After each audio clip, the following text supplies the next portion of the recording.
नमस्कार दोस्तों, GS global channel पर आपका हार्दिक अभिनंदन करते हैं। और आज है 10 दिसंबर। आज है 10 दिसंबर 2022 और 10 दिसंबर 2022 का करंट अफेयर्स लेकर के हम आपके सामने एक बार फिर से हाजिर हैं। आप हमारे जीएस ग्लोबल चैनल को सब्सक्राइब करिए, बेल आइकन को दबाइए ताकि आपके पास नए वीडियोज के नोटिफिकेशन पहुंचते रहें। वीडियो को लाइक करिए, वीडियो पर कमेंट करिए और अपने दोस्तों के साथ शेयर भी जरूर करिए। और इसके साथ ही हम लोग स्टार्ट करते हैं आज का करंट अफेयर्स का सेशन। तो हमारा पहला क्वेश्चन है कि भारत का दूसरा पनडुब्बी संग्रहालय किस राज्य में बनेगा। तो मेरे प्यारे दोस्तों, भारत का दूसरा पनडुब्बी संग्रहालय पश्चिम बंगाल में बनने जा रहा है। भारत की जो नौसेना है, भारत की नौसेना ने भारत का दूसरा पनडुब्बी संग्रहालय पश्चिम बंगाल में बनाने का फैसला किया है। तो ये पश्चिम बंगाल की हुगली में बनने जा रहा है। आप याद रखना, पश्चिम बंगाल का हुगली यहां पर बनने जा रहा है। और पहला पनडुब्बी संग्रहालय भारत के किस शहर में बना है, तो आप याद रखिएगा विशाखापट्टनम में बना हुआ है। और इस समय पश्चिम बंगाल की राजधानी क्या है, तो पश्चिम बंगाल की राजधानी कोलकाता है। पश्चिम बंगाल के राज्यपाल सीवी आनंद बोस बने हुए हैं, आप लोगों को पता होगा, अभी हाल ही में रिसेंटली बने हुए हैं। और यहाँ की जो मुख्यमंत्री हैं वो कौन नहीं जानता होगा, ममता बनर्जी, आयरन लेडीज ममता बनर्जी यहाँ की मुख्यमंत्री हैं। कलकत्ता यहाँ की राजधानी है। आप जानते होंगे पश्चिम बंगाल के अंदर ही अंडर वाटर मेट्रो चलने जा रही है। अगले वर्ष तक अंडर वाटर मेट्रो भारत के किस राज्य में चलना शुरू हो जाएगी, तो वो राज्य भी पश्चिम बंगाल ही होगा। नेक्स्ट हमारा क्वेश्चन है कि फोर्ब्स की विश्व की सबसे शक्तिशाली महिलाओं की सूची में कितनी भारतीय महिलाएं शामिल हैं। तो जो फोर्ब्स पत्रिका है वो अमेरिकी पत्रिका है और अमेरिकी पत्रिका फोर्ब्स के द्वारा दुनिया की सबसे शक्तिशाली महिलाओं की सूची जारी की है और इसमें 100 महिलाओं को शामिल किया गया है। विश्व की सबसे शक्तिशाली कितनी महिलाओं की, 100 महिलाओं की सूची जारी की है। और इनमें कितनी भारतीय महिलाएं हैं, तो मेरे प्यारे दोस्तों इसमें 6 भारतीय महिलाएं हैं। और किस भारतीय महिला को भारत में प्रथम स्थान मिला हुआ है, तो भारत में प्रथम स्थान निर्मला सीतारमण को मिला हुआ है। निर्मला सीतारमण भारत की सबसे शक्तिशाली महिला है, जबकि विश्व की 36वीं सबसे शक्तिशाली महिला निर्मला सीतारमण जी हैं। विश्व में सबसे शक्तिशाली महिला कौन है, तो विश्व में सबसे शक्तिशाली महिला उर्सुला वॉन्डेर। और उर्सुला वॉन्डेर कौन है, तो उर्सुला वॉन्डेर यूरोपीय आयोग अध्यक्ष हैं। यूरोपीय आयोग है जो, उसकी अध्यक्षा हैं ये भी आप लोग याद रखिएगा। तो फोर्ब्स की पत्रिका में भारत की सबसे शक्तिशाली महिला निर्मला सीतारमण। निर्मला सीतारमण आप जानते होंगे केंद्र सरकार में वित्त मंत्री हैं, इनके विषय में आप लोगों को पता होगा। और ये राज्यसभा की सांसद भी हैं। अगला हम लोग क्वेश्चन बात करते हैं कि गुजरात विधानसभा चुनाव में सबसे बड़ी पार्टी कौन बनी है। तो गुजरात के अंदर जो विधानसभा का चुनाव आयोजित किया गया था, गुजरात के अंदर कितनी सीटों पर चुनाव हुआ था, तो मेरे प्यारे दोस्तों आप लोग याद रखिएगा 182 सीटों पर 182 सीट पर गुजरात के अंदर इलेक्शन हुआ था। और 182 सीटों में भारतीय जनता पार्टी 52.5% वोट के साथ 156 सीटें जीत करके प्रचंड बहुमत के साथ आई हुई है। यहां पर गवर्नर कौन है, तो आचार्य देवव्रत यहाँ के गवर्नर हैं। राजधानी गुजरात की गांधीनगर आप लोग जानते होंगे। बॉम्बे टूटा, 2 राज्य बने, एक महाराष्ट्र और एक गुजरात। गुजरात की स्थापना 1 मई 1960 को हुई, जैसा कि आप लोगों को पता है। और मुख्यमंत्री कौन बनेगा, तो मुख्यमंत्री भूपेंद्र सिंह पटेल। भूपेंद्र सिंह पटेल की प्रबल संभावना है कि ये यहाँ के मुख्यमंत्री बन सकते हैं। और कांग्रेस पार्टी महज 17 सीटों पर सिमट गई। आम आदमी पार्टी को भी 12-13% वोट के साथ 5 सीटें प्राप्त हुई हैं। वहीं समाजवादी पार्टी को भी 1 सीट प्राप्त हुई है। और 3 जो विधायक हैं वो यानी कि उनकी कोई पार्टी नहीं है, वो निर्दलीय हैं। कितने?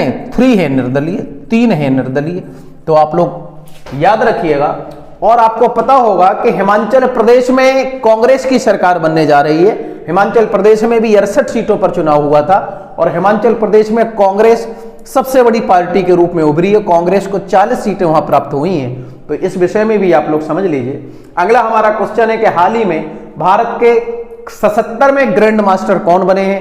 तो भारत के 77 में ग्रैंड मास्टर आदित्य मित्तल बने हुए हैं। और ग्रैंड मास्टर किस खेल में बनते हैं? तो आप याद रखिएगा, शतरंज में ग्रैंड मास्टर बनते हैं। और आदित्य मित्तल किस राज्य के खिलाड़ी हैं? तो ये मुंबई के खिलाड़ी हैं। महज 16 वर्ष की उम्र में आदित्य मित्तल भारत के 77 में ग्रैंड मास्टर बने हैं और ये वर्ष में 5वें ग्रैंड मास्टर हैं। ये भी आप लोग याद रखिएगा। अगला क्वेश्चन है हमारा कि कोलंबिया में आयोजित विश्व भारोत्तोलन चैंपियनशिप 2022 में रजत पदक जीता है। तो रजत पदक किसने जीता है? कोलंबिया में जो वेट लिफ्टिंग चैंपियनशिप 2022 हेल्ड की जा रही है, उसमें मीराबाई चानू के द्वारा रजत पदक जीता गया है। आप लोगों को पता होगा मीराबाई चानू भारोत्तोलन की एक बहुत ही प्रतिभाशाली खिलाड़ी है। और आप लोगों को पता होगा इंटरनेशनल वेट लिफ्टिंग फेडरेशन कब स्थापित हुआ था? तो 1905 में स्थापित हुआ था। स्विट्जरलैंड के लॉशन में इसका हेडक्वार्टर है। तो ये सारी बातें आप लोग याद रखिएगा। इसके बाद हम डिस्कस करते हैं नेक्स्ट क्वेश्चन को। इसके बाद बात करते हैं क्वेश्चन नंबर 6 की। और क्वेश्चन नंबर 6 है कि ऑक्सफैम इंडिया द्वारा जारी इंडिया इनइक्वालिटी रिपोर्ट 2022 में इंटरनेट की सबसे अच्छी पहुंच डिजिटल डिवाइस के लिए किस राज्य में है? तो डिजिटल डिवाइस के लिए इंटरनेट की सबसे अच्छी पहुंच जो है वो है महाराष्ट्र राज्य के अंदर। और सबसे कम पहुंच कहां पर है?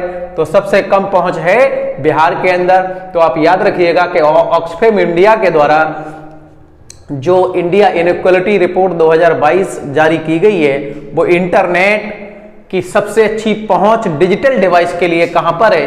तो सबसे अच्छी पहुंच महाराष्ट्र के अंदर है। और सबसे कम पहुंच कहां पर है इंटरनेट की? तो उसका आंसर हो जाएगा मेरे प्यारे दोस्तों बिहार। इसके बाद अगला क्वेश्चन हम बात करते हैं, पीएम मोदी जी के द्वारा कहां पर दुनिया के पहले सीएनजी टर्मिनल का शिलान्यास किया गया है?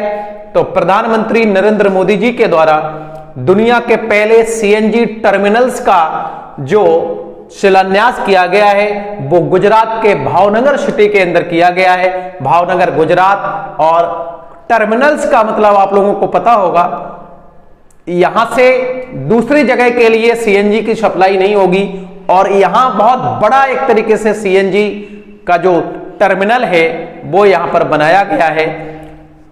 इसके बाद बात करते हैं कि जैव विविधता पर कनाडा के मॉन्ट्रियल में कौन सा कोप का आयोजन किया गया है? तो मेरे प्यारे दोस्तों मॉन्ट्रियल कनाडा में कोप 15 का आयोजन किया गया है, जो बायोडाइवर्सिटी को एक तरीके से बायोडाइवर्सिटी यानी जैव विविधता का संरक्षण करने के लिए, बायोडाइवर्सिटी को प्रोटेक्ट करने के लिए।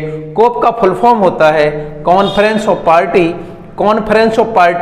इससे पहले कोप 27 कॉन्फ्रेंस ऑफ पार्टी 27 जो आयोजित किया गया है वो मिस्र में आयोजित किया गया है। और कोप 27 किससे रिलेटेड है मेरे प्यारे दोस्तों? तो कोप 27 रिलेटेड है क्लाइमेट चेंज से। आप लोगों को पता होगा क्लाइमेट चेंज यानी कि जलवायु परिवर्तन से रिलेटेड है।